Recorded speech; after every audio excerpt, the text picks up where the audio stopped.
Now let us start a new topic, refraction of light by a prism. See, prism, our class. Now see, here you have seen prism, glass prism particularly. Suppose there is an activity is given in your textbook that if you take a whiteboard or take a white paper, on this cardboard place white paper, and on this white paper place the triangular part of the prism and outline it. Draw the outline of the triangular part of the prism, and suppose the outline is like this. I name it ABC. Outline of the prism outline of the triangular part of the prism. Now draw a ray with the help of pencil and scale. Draw a ray PQ, call it incident ray. This is incident ray. On this surface AB, if you draw a perpendicular line, then it is called normal. That means this angle formed between incident ray and normal is called incident angle, call it theta 1. Theta I actually. This is incident angle.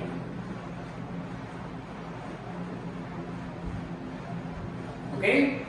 Now because of this, the base of the prism, if you place here prism, then this light ray bends towards the base. Okay? And the activity is what?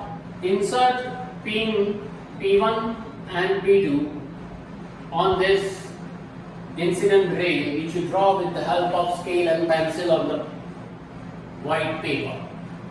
Now see from AC surface, this surface, when you see, suppose there is a prism, and when you see, try to see the pins P1 and P2, then you can see the pins P1 and P2 here.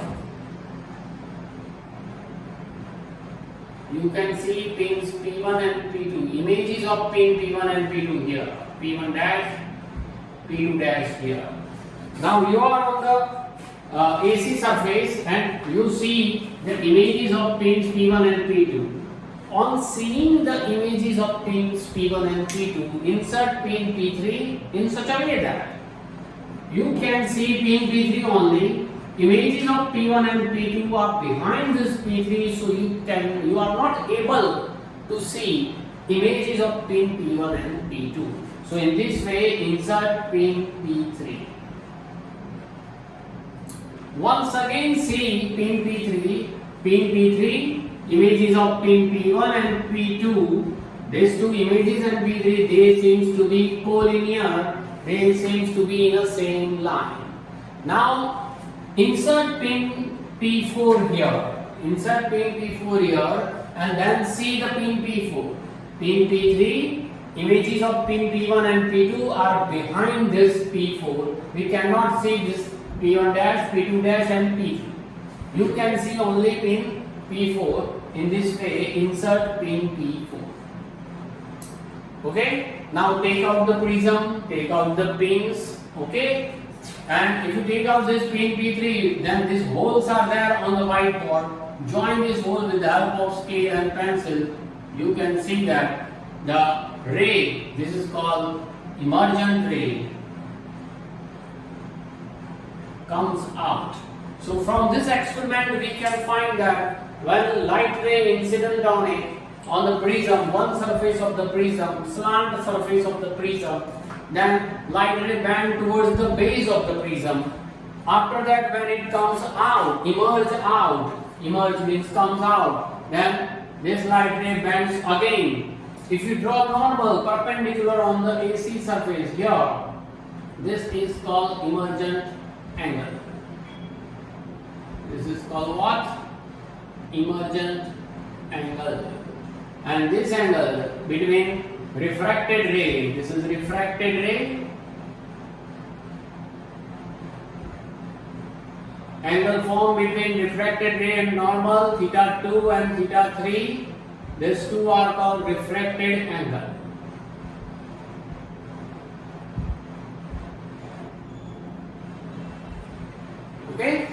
So you can say that the light ray incident on slant surface of the prism, then it bends towards the base, and once again when it comes out, once again it bends towards the base.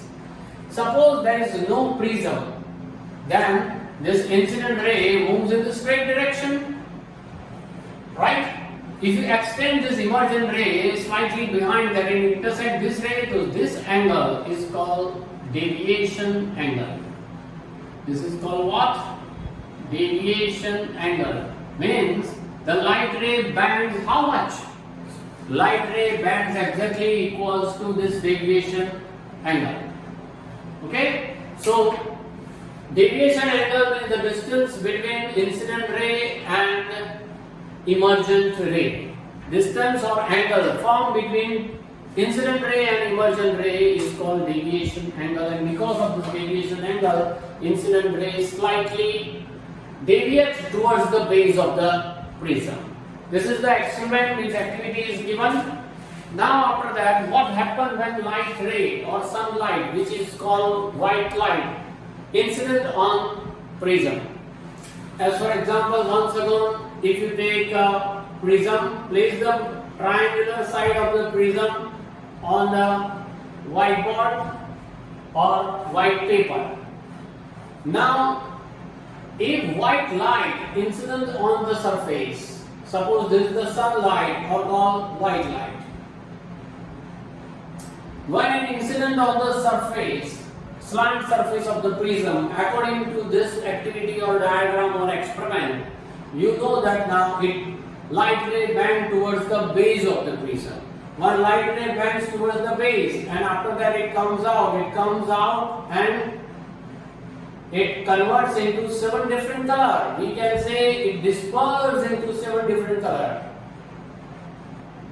This is called spectrum, and the color you know that Vidya, which is known as spectrum. It is called spectrum. So 7 colors are formed. From this you can also derive that the violet color bends most. Violet color bends most, and whereas red color bends least.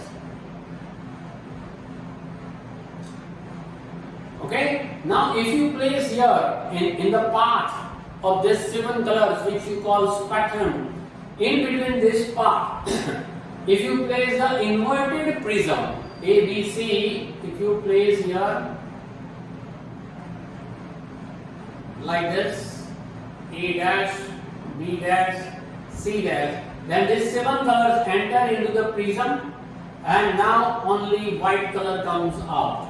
So from this experiment we can say that white color is made up of 7 colors, and 7 colors together in a proper proportion forms white color. 7 colors once again come back to white color. So white color is made up of 7 colors. This is the experiment. And on the basis of this, we can derive many natural phenomenon of the world that we will discuss later.